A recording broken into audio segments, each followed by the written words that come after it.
किशनलाल काफी देर से अपने घर के अंदर अपनी पत्नी के साथ बैठा गहरी सोच में डूबा हुआ था।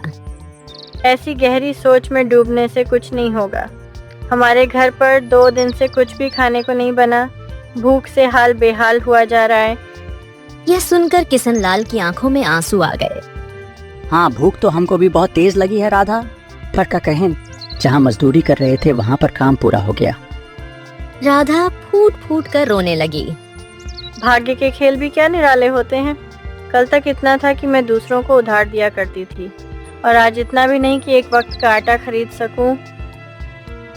अब तुम उदास मत हो, हम कहीं से उधार लेकर आते हैं राधा। कहाँ से उधार लेकर आएंगे आप? मैं जानती हूँ कि आपको कोई उधार भी नहीं देता। अरे हम अपने छोटे भाई की हवेली में जा रहे हैं, अब मोहन से ही कुछ उम्मीद है, वही कुछ मदद करेगा। हाँ, जाइए जाइए। काफी दिन हो गए आपको अपने छोटे भाई के हाथों अपमानित हुए, तो अपने मन की मुराद पूरी करके आइएगा। मुझे पता है कि आपका भाई आपकी मदद नहीं करेगा, बल्कि आपको अपमानित ही करेगा। किशनलाल कोई जवाब नहीं दे पाया और चुपचाप सीधे अपने छोटे भाई मोहन की हवेली की तरफ चला गया।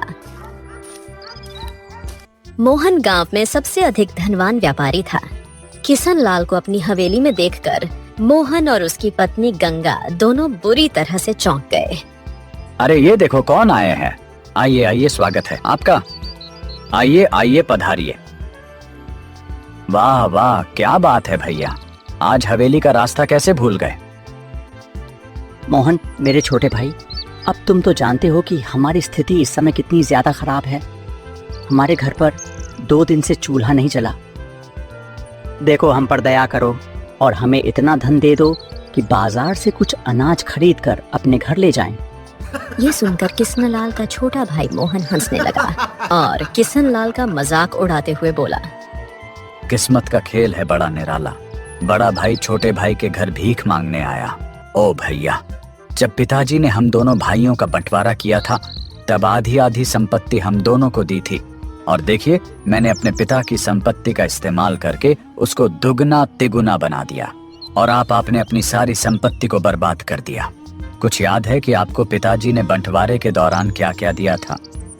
किशनलाल पुराने दिनों की याद में खो गया। धर्मपाल चारपाई पर लेटे हुए थे और उनके दोनों बेटे किशनलाल और मोहन उनके पास थे। मेरे बच्चों, लगता है कि मेरा अंतिम समय आ गया है।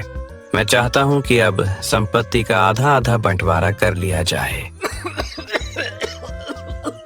मैंने तुम्हें यहाँ पर इसीलिए बुलाया है ताकि मैं तुम्हें बता सकूं कि मैं अपने किस बेटे को क्या क्या देना चाहता हूँ। ये सुनकर किशनलाल फूट फूट कर रोने लगा।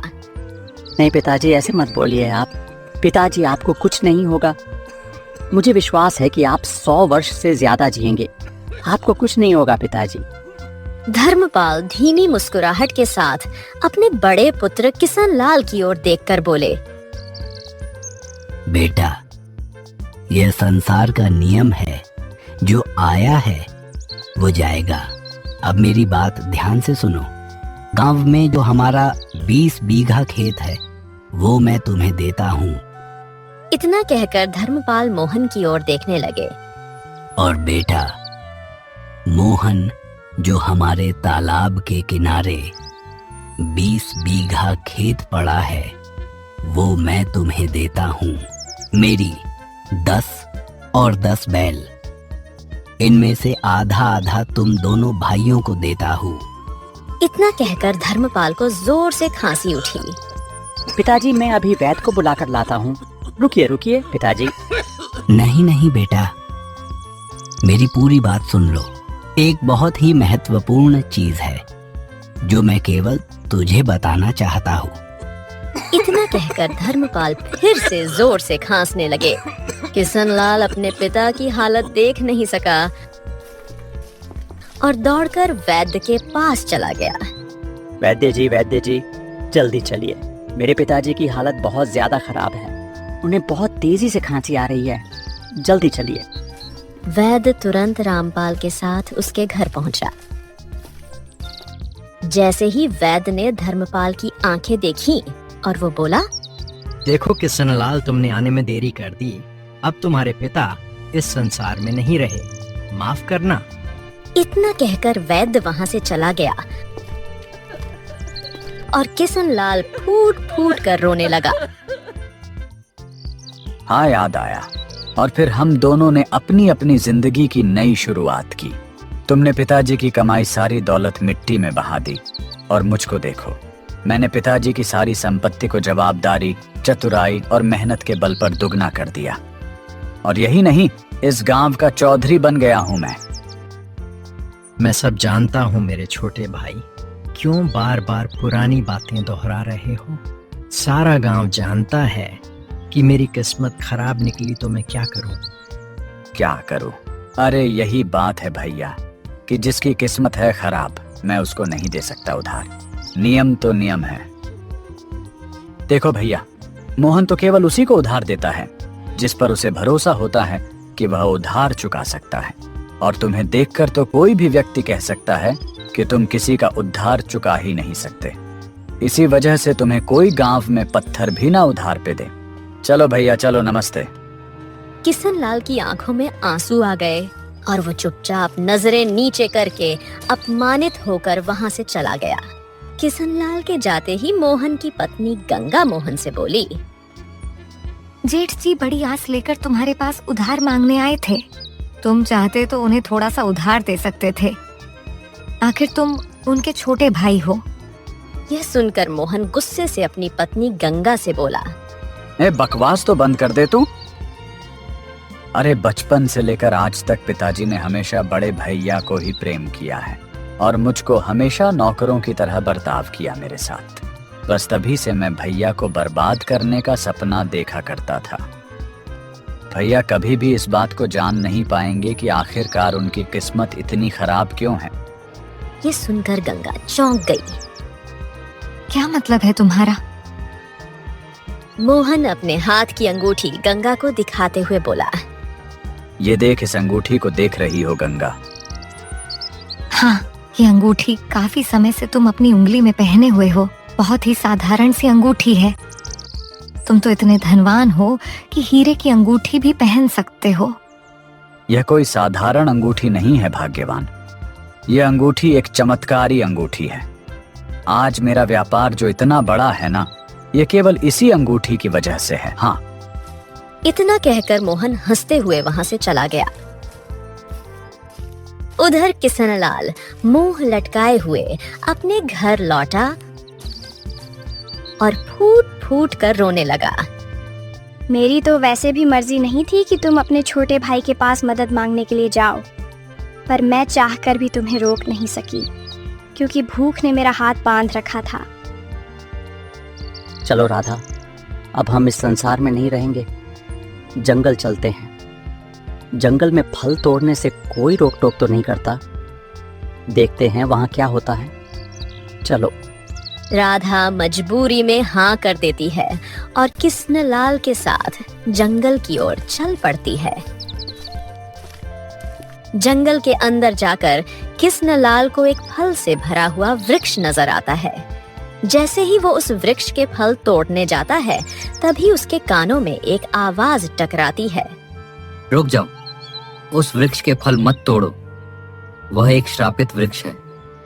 उस वृक्ष पर एक दानव का शासन है। अगर तुमने उसके फल को तोड़ा तो वह दानव बाहर आ जाएगा और तुम दोनों पति पत्नी को मार डालेगा। किशन लाल जैसे ही पीछे पलट कर देखता है तो एक साधु खड़ा हुआ उसे घूर रहा था। तो यह तो अच्छी बात है ना साधु महाराज। भूख से मरने से अच्छा है कि हम दोनों पति पत्नी दानव के हाथों मारे जाएं। वैसे भी इस घने जंगल में केवल यही एक फलदार वृक्ष नजर आ रहा है। मर जाने दीजिए, हमें मर जाने दीजिए। शांत हो जाओ बच्चे, शांत हो जाओ। सुनो, यहाँ से 10 कोस दूर एक दूसरा जंगल शुरू होता है। वहाँ तुम्हें बहुत अच्छे फल मिल जाएंगे। लेकिन साधु महाराज, हम दोनों पति पत्नी 2 दिन से भूखे हैं। वहाँ तक जाते जाते ही हम मर जाएंगे। इससे बेहतर तो यही है कि हम इस वृक्ष के फल को तोड़कर पहले अपनी भूख शांत करें, फिर दानव हमें जब चाहे मार डाले, हमें कोई परवाह नहीं। उन दोनों की बातें सुनकर साधु को बहुत तरस आया। तुम्हारी शक्ल हमें किसी की याद दिलाती है। क्या तुम धर्मपाल के पुत्र हो? हाँ, ये तो मेरे पिताजी का नाम है। लेकिन आप उन्हें कैसे जानते हैं साधु महाराज? तुम्हारी शक्ल धर्मपाल से बहुत मिल रही है, इसीलिए पूछा। अच्छा ये बताओ धर्मपाल, आप कैसे हैं? पिताजी इस संसार में नहीं रहे, वह इस दुनिया को छोड़कर चले गए महाराज। मैं आपको बताता हूँ क्या हुआ। इतना कहकर किसनलाल शुरू से लेकर अंत तक सारी घटना साधु को बताता है। यह सुनकर साधु चौंक गया और अपनी आंखें बंद कर ली। कुछ देर बाद उसने आंखें खोलकर किसनलाल की ओर देखा। अरे तुम्हारे साथ तो बहुत बड़ा धोखा हुआ है किसनलाल, और जिस मूर्ख ने तुम्हारे साथ यह धोखा किया है वो नहीं जानता कि उसने अपनी ही बर्बादी को बुला लिया है। धोखा? किस तरह का धोखा साधु महाराज? जिसने भी तुम्हारे साथ छल किया है किसनलाल, उसका चेहरा बहुत जल्द तुम्हारे सामने होगा। नियति और किस्मत के खेल बड़े निराले होते हैं किसनलाल। अक्सर आदमी दूसरे की किस्मत को छीनने का प्रयास करता है, लेकिन वो नहीं जानता कि जो जिसकी किस्मत में लिखा होता है वो उसे मिलकर ही रहता है, और किस्मत के लिखे हुए को कोई नहीं छीन सकता। इतना कहकर साधु ने मंत्र पढ़ा। अगले ही पल साधु के हाथ में कुछ मुद्राएं प्रकट हो गईं। साधु ने उन मुद्राओं को किसनलाल को पकड़ाते हुए कहा, इन मुद्राओं को ले जाओ, इससे तुम अपनी और अपने पत्नी की भूख शांत कर सकते हो। और हाँ, याद रखना, नियति अभी तुम्हारी ओर परीक्षा लेगी, परंतु तुम हिम्मत मत हारना। तुम देखोगे कि तुम्हारी किस्मत कैसे बदलती है। ओम नमः शिवाय। इतना कहकर साधु वहां से चला गया। रामपाल की समझ में कुछ नहीं आया और वो अपनी पत्नी को लेकर अपने घर लौट आया। घर पहुंचते ही किसनलाल सबसे पहले कुछ अनाज लाता है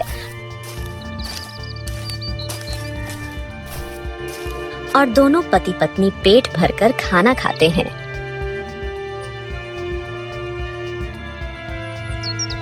साधु महाराज की बातों पर गौर करना चाहिए। उन्होंने कहा था कि अभी और मुसीबतें आएंगी, लेकिन तुम्हें हिम्मत नहीं हारनी है।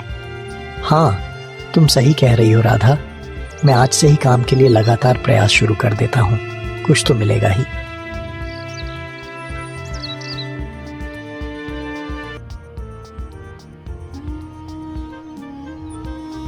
इधर मोहन अंगूठी को निहार रहा था कि तभी एक मैना पक्षी उड़ती हुई वहां आती है। उसके शरीर से खून बह रहा था। अरे रे रे, इसके शरीर से तो खून निकल रहा है। ऐसा लग रहा है कि जैसे किसी ने इसे अपनी नुकीली चोंच से घायल कर दिया। ओहो, लेकिन यह मेरे हवेली के फर्श को गंदा कर रही है। रुक जाओ।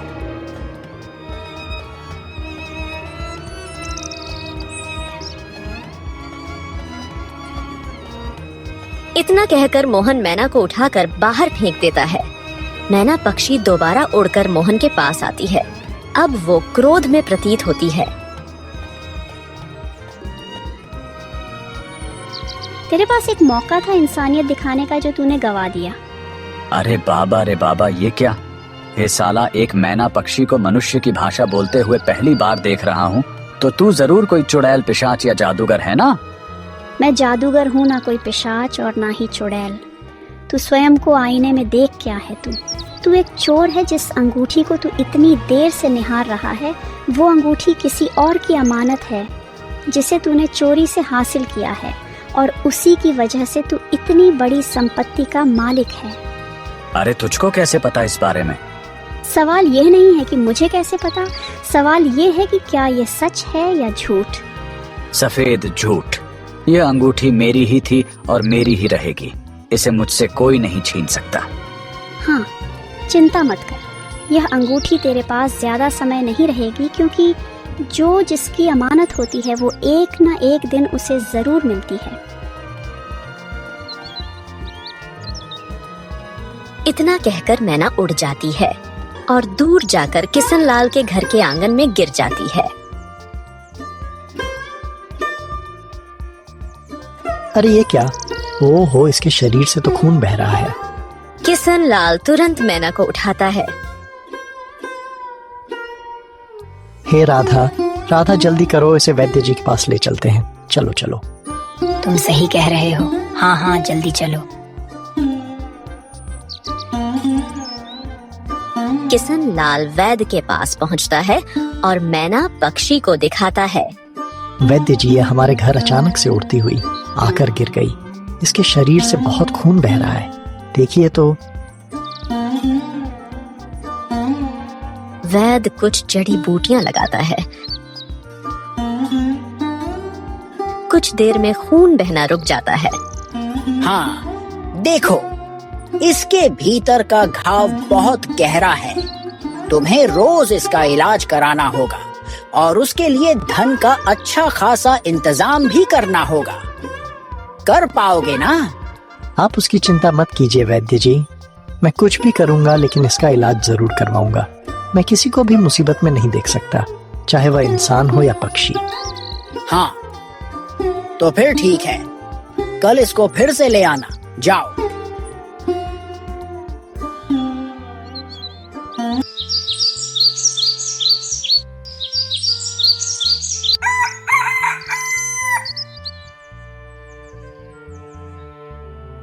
ए राधा, सुनो, मैं मुखिया जी के घर जा रहा हूँ।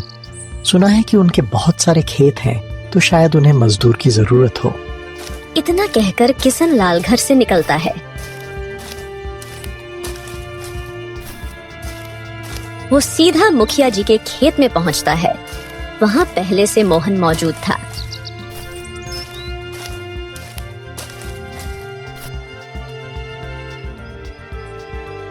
अरे बड़े भैया, क्या बात है? ऐ मुखिया जी के खेत में क्या फिर से उधार मांगने आए हैं क्या? नहीं मोहन, मैं उधार मांगने नहीं, काम मांगने आया हूँ।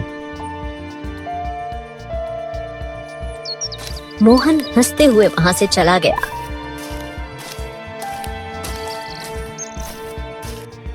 मुखिया जी प्रणाम, मुझे काम की सख्त जरूरत है। हाँ, अच्छा हुआ किशन लाल जो तुम आ गए। अगर थोड़ी देर करते तो मैं किसी और को काम दे देता।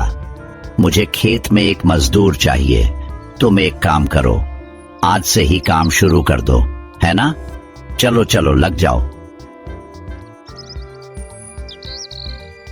इतना कहकर किशन लाल काम करने लगा। काम करते करते रामपाल की नजर जमीन पर पड़ी एक अंगूठी पर पड़ी। ये क्या है? इसमें तो कोई पत्थर जड़ा हुआ है, पता नहीं किसकी अंगूठी होगी। मुखिया जी तो इतनी घटिया अंगूठी पहनेंगे नहीं, और ना ही मोहन। चलो इसे मैं ही रख लेता हूँ। इतना कहकर किशन लाल अंगूठी पहन लेता है।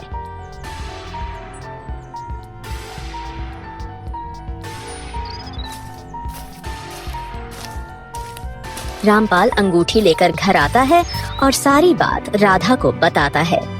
हे राधा, ये मैना पक्षी तो हमारे घर के लिए बहुत शुभ निकली।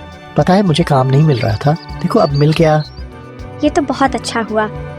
तभी मैना पक्षी इंसानी आवाज में बोली, यह तुम्हारी एक छोटी सी परीक्षा थी जिसे तुमने पास कर लिया। किशन लाल और राधा दोनों चौंक गए।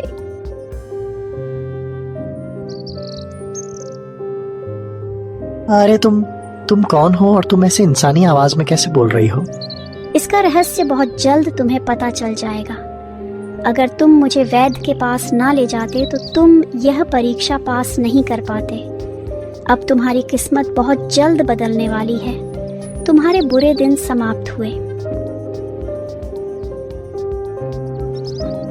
मैना पक्षी ने इतना कहा ही था कि तभी वहां गांव का मुखिया आ पहुंचा।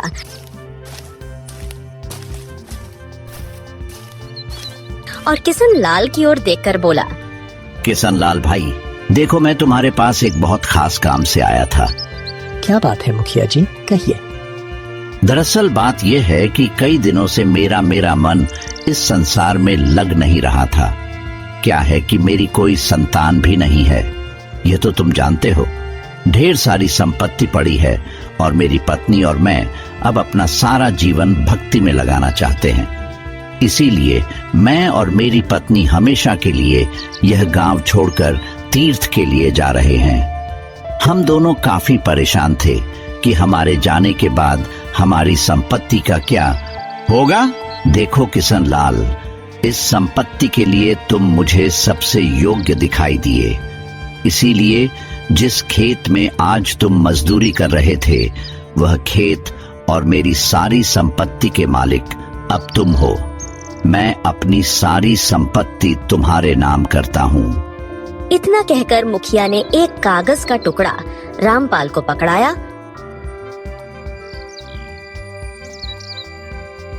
और वहां से चला गया। ये तो चमत्कार हो गया। ये कैसे हो सकता है? ये सब कुछ इस अंगूठी की वजह से हुआ है। अभी कुछ दिन और देखो, इस अंगूठी के और भी रहस्य तुम्हारे सामने खुलकर आ जाएंगे। इधर दूसरी ओर मोहन अपनी हवेली में था कि तभी एक व्यक्ति वहां आया।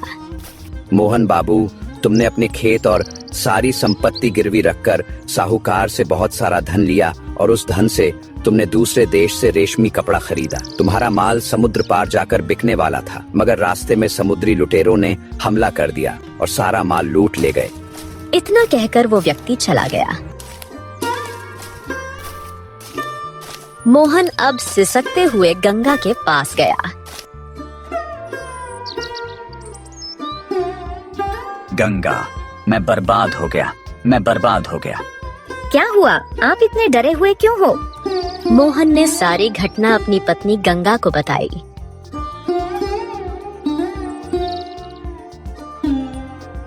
सब कुछ तुम्हारी वजह से हुआ है। तुमसे कितनी बार कहा था कि अपने बड़े भाई का अपमान मत करो। देखा किस्मत का खेल कितना निराला होता है। आज ही मुझे पता चला कि मुखिया ने अपनी सारी संपत्ति तुम्हारे बड़े भाई रामपाल के नाम कर दी और वो रातों रात अमीर हो गए और तुम बैठे बैठे कंगाल हो गए। ये सुनकर मोहन चौंक गया।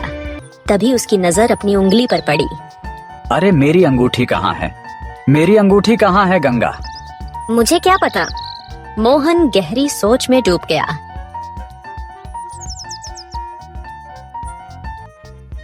मुझे याद आ गया, मैं कुछ दिन पहले मुखिया के खेत में गया था, जहाँ पर बड़े भैया भी आए हुए थे। जरूर मेरी अंगूठी वहीं पर गिर गई और भैया ने उसे पहन लिया।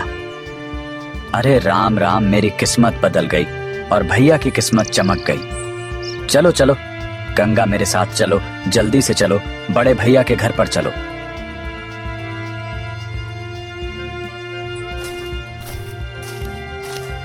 मोहन तुरंत अपनी पत्नी गंगा को लेकर रामपाल के घर गया।